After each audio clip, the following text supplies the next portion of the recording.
નમસ્કાર વિદ્યાર્થી મિત્રો, મારી YouTube ચેનલ વિદ્યાદીપમાં આપ સૌનું હાર્દિક સ્વાગત છે। મિત્રો, આજના વિડીયોની અંદર આપણે ધોરણ 7મો વિષય છે ગુજરાતી, તેમાં બીજા સેમેસ્ટરનું કાવ્ય 21મું। આ કાવ્યનું નામ છે સુભાષિતો। આ કાવ્યના ગલા સ્વાધ્યાય પોથીના પ્રશ્નો અને તેના જવાબો વિશે આજે આપણે આ વિડીયોની અંદર માહિતી મેળવીશું। વિદ્યાર્થી મિત્રો, જો તમે મારી ચેનલમાં નવા હોય તો મારી ચેનલને જરૂરથી સબસ્ક્રાઇબ કરો, વિડીયો લાઈક કરો, શેર કરો અને બેલ નોટિફિકેશન આઇકોન ઓન કરો, જેથી આગળના દરેક નવા વિડીયોની નોટિફિકેશન તમારા મોબાઈલની સ્ક્રીન પર મળી શકે। તો ચાલો વિદ્યાર્થી મિત્રો શરૂ કરીએ। ધોરણ 7મો વિષય છે ગુજરાતી, તેમાં ગલા સ્વાધ્યાય પોથીમાં કાવ્ય 21 સુભાષિતો। તેમાં પહેલો પ્રશ્ન છે, નીચેના દરેક પ્રશ્નના ઉત્તર માટે આપેલા વિકલ્પોમાંથી સાચો વિકલ્પ શોધીને તેનો ક્રમ અક્ષર પ્રશ્નની સામે આપેલા બોક્સમાં લખો। પહેલો પ્રશ્ન છે, રાવી પાઠકનું તખલ્લુસ નામ ખાલી જગ્યા છે, તો તેનું નામ દ્વિરેફ છે। બીજો પ્રશ્ન, અહીં મંજિલ એટલે ધ્યેય। ત્યાર પછી ત્રીજો પ્રશ્ન છે, હસ્તરેખાને આધારે કોણ જીવતું નથી? ઉદ્યમશીલ, ઓપ્શન બી આવશે। ચોથો પ્રશ્ન, ખેરાત વહેંચવાનું કામ કોનું છે? ઓપ્શન બી દાનેશ્વરીનું। ત્યાર પછી પાંચમો પ્રશ્ન છે, જે એકલો જગતની નિંદા સહન કરે છે તેને કવિ કેવો ગણે છે? ઓપ્શન સી વીર। છઠ્ઠો પ્રશ્ન, નમ્રતા અંગેના સુભાષિતના કવિ કોણ છે? ઓપ્શન એ કુતુબ આઝાદ। સાતમો પ્રશ્ન છે, ધૂપ બધે પ્રસરણ નો અર્થ કીર્તિ ફેલાવવી। આઠમો પ્રશ્ન, ઈર્ષારૂપી આગને ખાલી જગ્યાથી પણ વધારે દાહક બતાવી છે, તો જવાબમાં આવશે ઓપ્શન એ ચિતા। ત્યાર પછી પ્રશ્ન નંબર 2 છે, નીચેના પ્રશ્નોના ઉત્તર એક એક વાક્યમાં લખો। પહેલો પ્રશ્ન છે, કવિ કેવા શૂરવીરને શાબાશી આપે છે? તો તેના જવાબમાં આવશે, જે દાન આપવામાં, જંગમાં ઝઝૂમવામાં તેમજ જગતની નિંદા સહન કરવામાં એકલો રહે છે તેવા શૂરવીરને કવિ શાબાશી આપે છે। બીજો પ્રશ્ન છે, સાચો દાતા કોણ છે? જવાબ, જે દાન આપતી વખતે ક્યારેય યાચકની જાત જોતો નથી તે સાચો દાતા છે। ત્રીજો પ્રશ્ન છે, સંત અને અગરબત્તીનો મહિમા શા માટે ગવાયો છે? સંત અને અગરબત્તીનો મહિમા કરતા સુભાષિતમાં કહેવાયું છે કે જગતમાં કોઈ ખૂણે પોતે બળીને બધે સુગંધ ફેલાવનારા બે જ જન્મ્યા છે, એક અગરબત્તી અને બીજો સંત। ત્યાર પછી ચોથો પ્રશ્ન છે, ડાળીઓ ક્યારે નમી જાય છે? જ્યારે ડાળીઓ પર ફળ બેસે છે ત્યારે તે નમી જાય છે। પાંચમો પ્રશ્ન, જગતમાં કઈ આગ ઠારવાથી બમણી થાય છે? જગતમાં ઈર્ષારૂપી આગ ઠારવાથી બમણી થાય છે। ત્યાર પછી છઠ્ઠો પ્રશ્ન છે, કવિને મતે ઉદ્યમી માણસ કેવો હોય છે?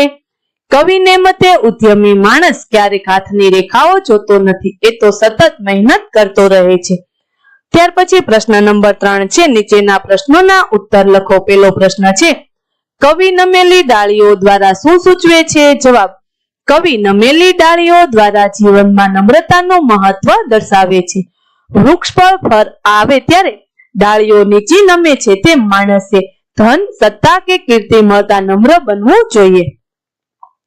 ત્યાર પછી બીજો પ્રશ્ન છે, શું ઈર્ષ્યાની આગ ઠારી શકાય? કેવી રીતે? હા, ઈર્ષ્યાની આગ ઠારી શકાય છે।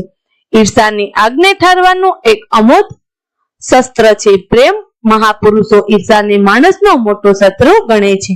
ઈર્ષા એવી આગ છે કે એને ઠારવાનો પ્રયત્ન કરીએ તેમ એ વધે છે। પ્રાણી માત્ર પ્રત્યે પ્રેમ રાખવાથી ઈર્ષાની ભાવના નાબૂદ થઈ જાય છે। ત્યાર પછી પ્રશ્ન નંબર 4 છે, નીચેની કાવ્ય પંક્તિઓ પૂર્ણ કરો। અહીં જે કાવ્ય પંક્તિ આપેલી છે તે આપણે પૂર્ણ કરીએ। આપ બળે એકલ ખૂણે ધૂપ બળે પ્રસરંત, જગમાં એવા જન્મ્યા અગરબત્તીને સંત। ત્યાર પછી પાંચમો પ્રશ્ન, નીચે દર્શાવેલ ભાવને વ્યક્ત કરતી કાવ્ય પંક્તિઓ લખો।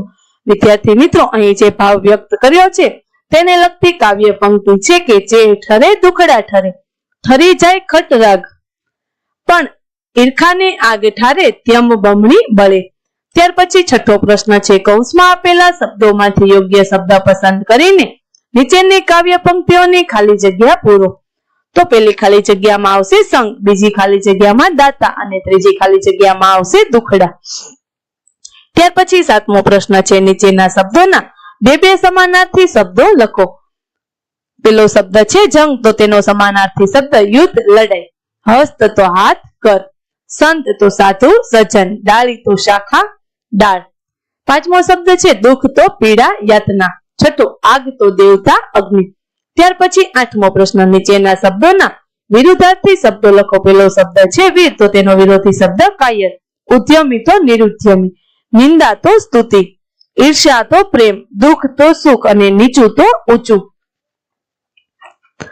ત્યાર પછી પ્રશ્ન નંબર 9 છે નીચેના શબ્દોને શબ્દકોશના ક્રમમાં ગોઠવો. શબ્દકોશ પ્રમાણે ગોઠવીએ તો શબ્દો આ પ્રમાણે આવશે: ખેરાત, જગ, જમાનો, ધૂપ અને વીર.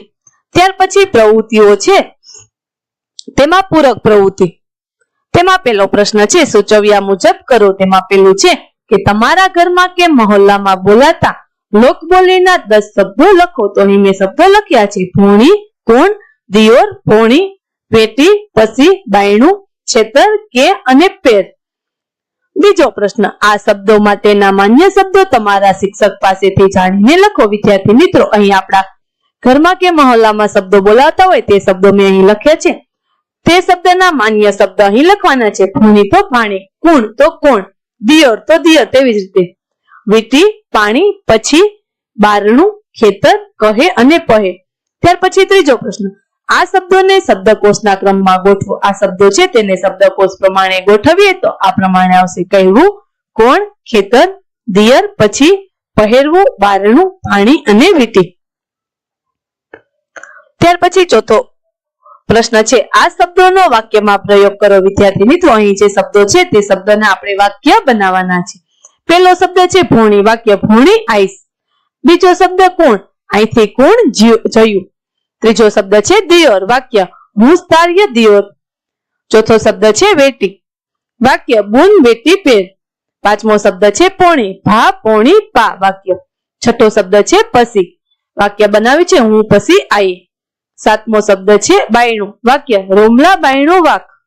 આઠમો શબ્દ છે છેતર. વાક્ય: છેતરમાં કોણ, પોણી, પા. નવમો શબ્દ છે કે. વાક્ય બનાવ્યું છે: તારહુસ કે. ત્યાર પછી 10મો શબ્દ છે પેર. વાક્ય: લે બંડી પેર. વિદ્યાર્થી મિત્રો, અહીં આપણે ધોરણ 7મો વિષય છે ગુજરાતી, તેમાં કાવ્ય 21મું સુભાષિત. તો આ કાવ્યના ગાલા સ્વાધ્યાય પોથીના પ્રશ્નો અને જવાબો પૂરા થાય છે.